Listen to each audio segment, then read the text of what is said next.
well. So I just got back from a hike and up in on Waterworks Hill here in Missoula. Some things up there that are always interesting to me that I usually ask questions about. With that said, I spent yesterday doing some writing in the past couple days and have been really just focusing on conversations around our beliefs and our own personal belief structures, coming from a space of question everything. And so kind of going back to the root of it, I spent a lot of time recently looking and flipping through the Bible, the Quran, the Vedas, all of these scriptures. And in a lot of these scriptures, there is this conversation that is continuous around war. And I think that there's something really important to point out about that. One, if the stories are true, correct, what good is a story if you don't learn anything from it? One. The other thing is that when we are told and taught things about ourselves, saying, you know, we've been a warring people, or this is something that lives intrinsically within us, subconsciously it becomes our default.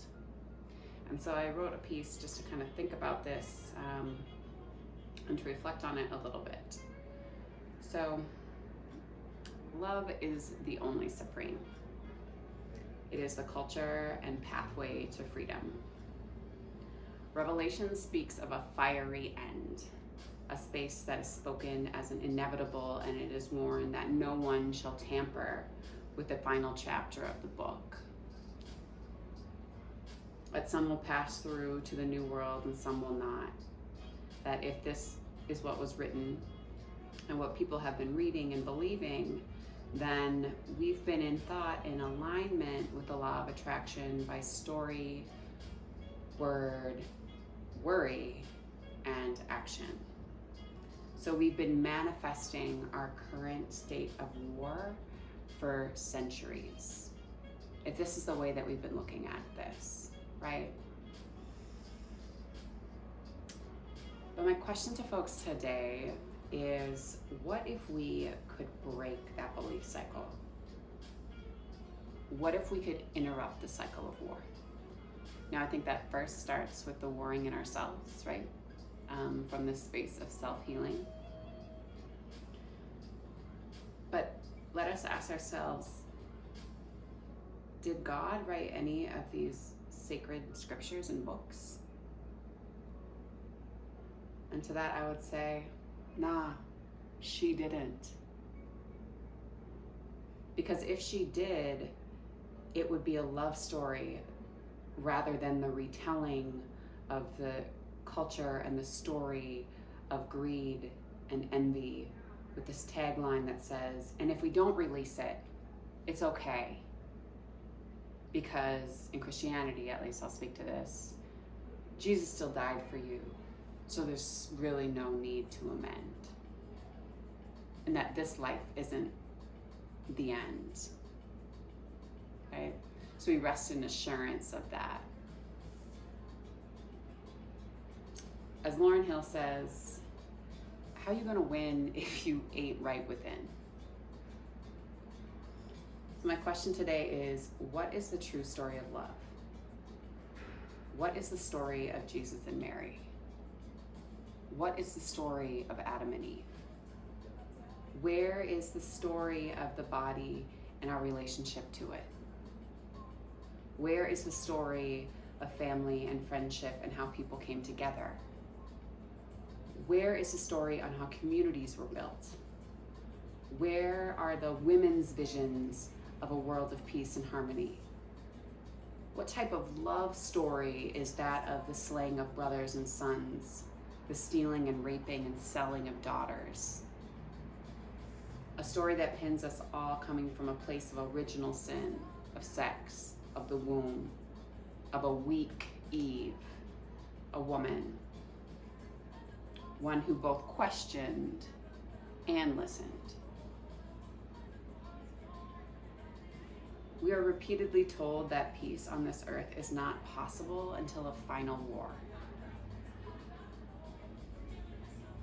Heaven, a notion of a space or a realm better, more beautiful and majestic than the wonders of this earth, throws the reverence for earth after I just got out from a beautiful hike completely out of the window from the beginning.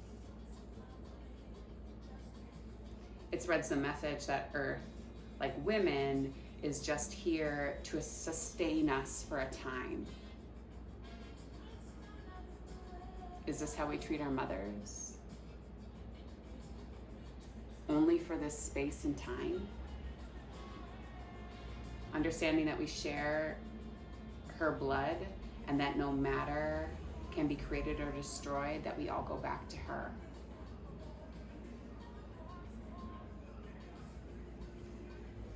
Well, this isn't heaven or the best place, so no need to treat it as so, is what people would say, right? Or would anyone say this? And yet, this is how we act. Just as our bodies, if we think that there's something beyond the beauty and the wonder of this body and this life, how do we hold the sacredness of this space? We ask ourselves who we were before we learned the story of Cain and Abel. Before we ask the question of which son or daughter we would be. Keeping in mind that Abel had no children, so that leaves us all as the offspring of Cain.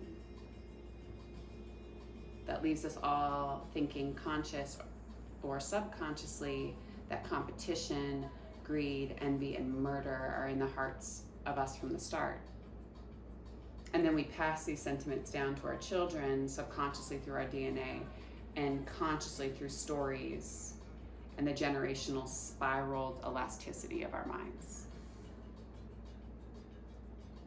We become the stories that we are told of ourselves and our people. We must reject these stories,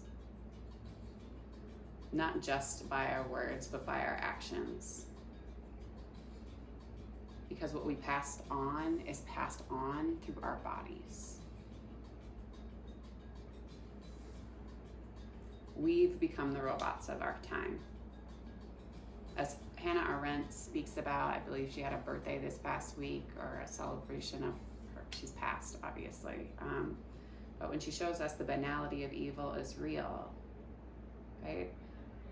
So we must be aware of our choice, which is the choice to either fall in suit or in line or reject the truths of this time.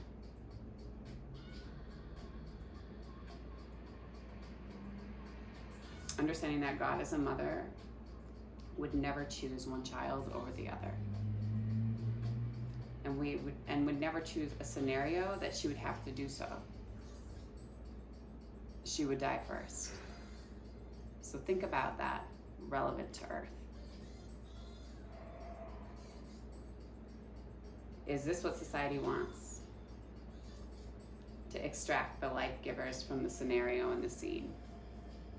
The women who speak and give life to light, to overcome the darkness. The allowing of this life and space of pure light and no suffering to be the actual dream. Make no mistake, Jesus, like all of us, was a child of spirit and soul, but also a child of this earth with a lot of stories that are untold. Jesus was a man who was killed by men who were told the scripture and rooted in greed and envy, and that were supported by the action fueled by scarcity of taking, who were not told a story of love. Jesus was not one man, he's all of us. We've seen many Jesuses in our lifetimes. MLK, Malcolm X, JFK, the Black Panther Party, Sandra Bland. The list is long, and I could go on, friends. So love needs to be coupled with the truth. That is true love. We must wholeheartedly believe in love because the old stories of greed and envy speak and play directly against it. We have to ask ourselves when the word phrase of humankind shifted to human beings. There's a difference because one implies action and one does not. When love becomes truth, when it's spoken to power, when it speaks out against greed, envy, and revealing their weakness, what happens? So greed plus envy equals war, weakness, and death. Truth plus love equals peace, strength, and life. These are our choices. These conversations are about us taking care of one another. It is about us letting go of spaces of supremacy that lead to space of scarcity, which lead to space of weakness and war. Y'all, we are better than this. So I posted a graphic earlier today that spoke to challenging things where the story of love is not written into them, or where there would be a space where you would make a mother choose. Just know that I feel the earth would burn up before she made us choose, or before she was made to choose between one group or another. So our race against time is not our race against each other. It is us figuring out how we can repair this earth, our natural mother. So with that said, I hope that everybody takes some time today to call their moms. If your mom has passed, I would call somebody closest to you, or call your sister, or call a friend, or take some time to just go sit and listen to the wind. My friend Joshua says, our ancestors speak to us there. I hope that you all have a really great day and that you have the opportunity to take some time to love, to learn, to question, and to pray. Namaste, y'all.